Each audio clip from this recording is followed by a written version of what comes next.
Hello everybody, and today I wanted to share with you one interesting information I found on the internet, which is Dividend ETF list. So this list is now sorted by the total assets that this specific ETF is operating with, and you might see that there is the pretty comprehensive list of ETFs, and on YouTube you might find like dozens of videos where people are discussing, is VIG better than VYM, SCHD, DGRO, and others, and people are saying that you should definitely buy this ETF.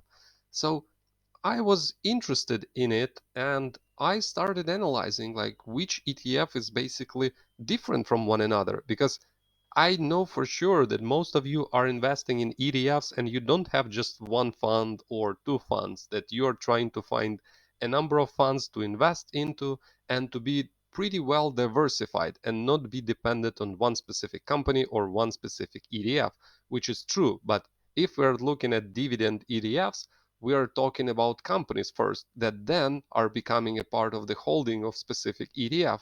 So this is why we can't say that there are too many companies to choose from when it comes to dividend ETFs.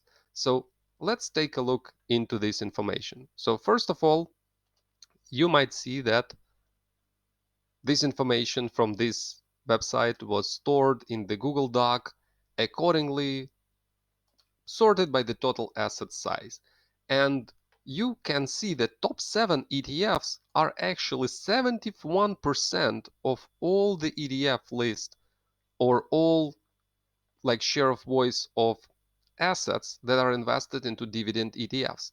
So this is why I was interested to analyze these top 7 ETFs and basically disregarding the rest. And you might also see that they're pretty small one, and I don't think they're more or less interesting for us at this point of time. They might be having their own like benefits and drawbacks, but as you understand, most of you and myself included are investing in one of these ETFs, or maybe a couple of them.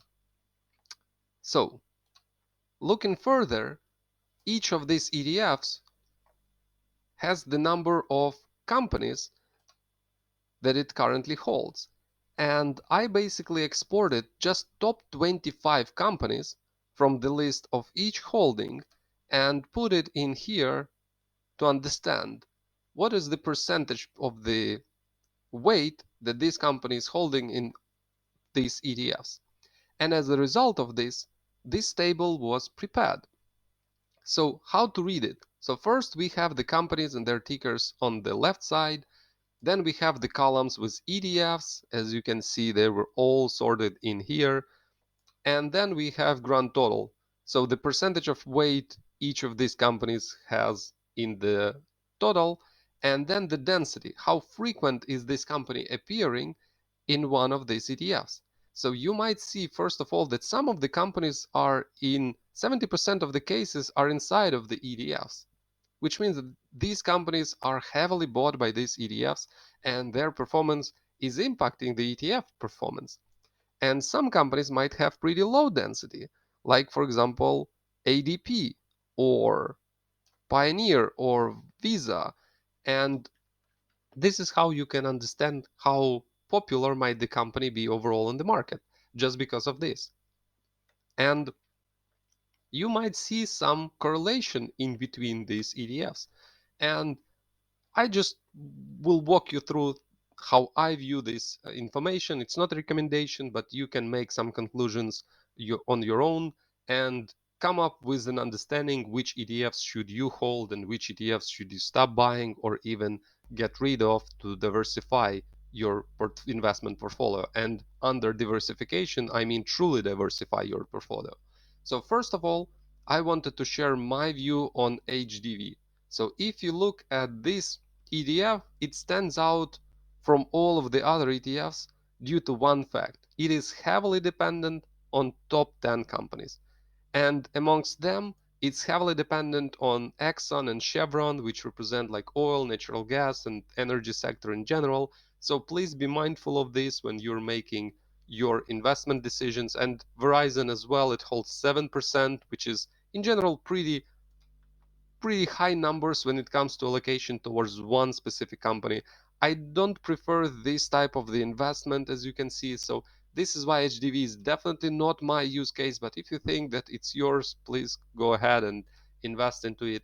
And if you look into iShares, Core Dividend, or DGRO and HDV, you might see that they're a bit more reliant on some specific companies frequently. So this is why, in general, I would just disregard HDV and just go for DGRO if I was to select one of these two.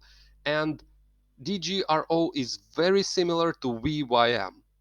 So if you look, the difference between them is very minor, and to my view, they look pretty much the same. So I wouldn't be necessarily taking a decision to buy both of them, DGRO and VYM. So my recommendation for myself is to go for only one of them if I was to select.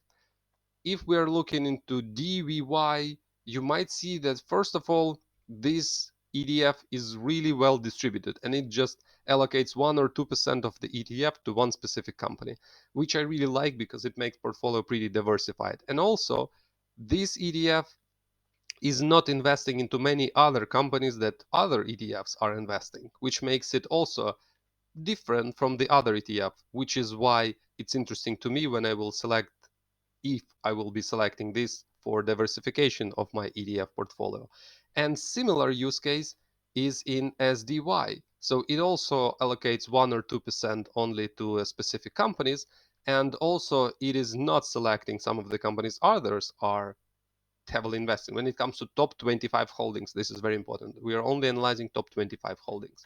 And the allocation towards all of this list that you might see here is only 30-35% when it comes to DVY and SDI.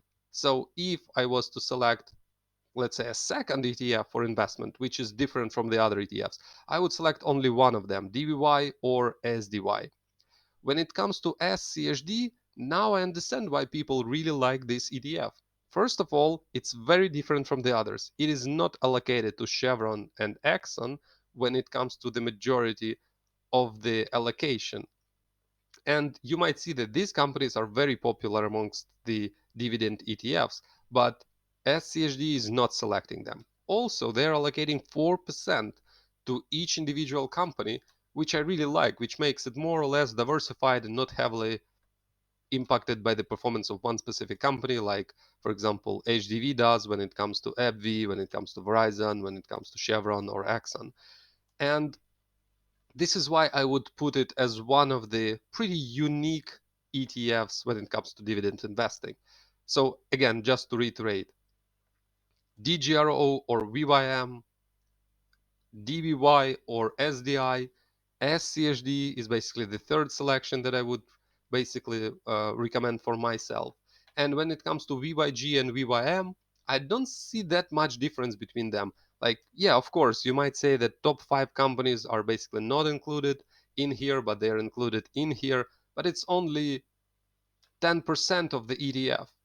When it comes to the rest, you might see the same, almost the same allocation, the same companies here and there, different percentage of allocations, but overall they are looking pretty similar. So I don't think that there is too much of a diversification when you select one of these two Vanguard dividend ETFs.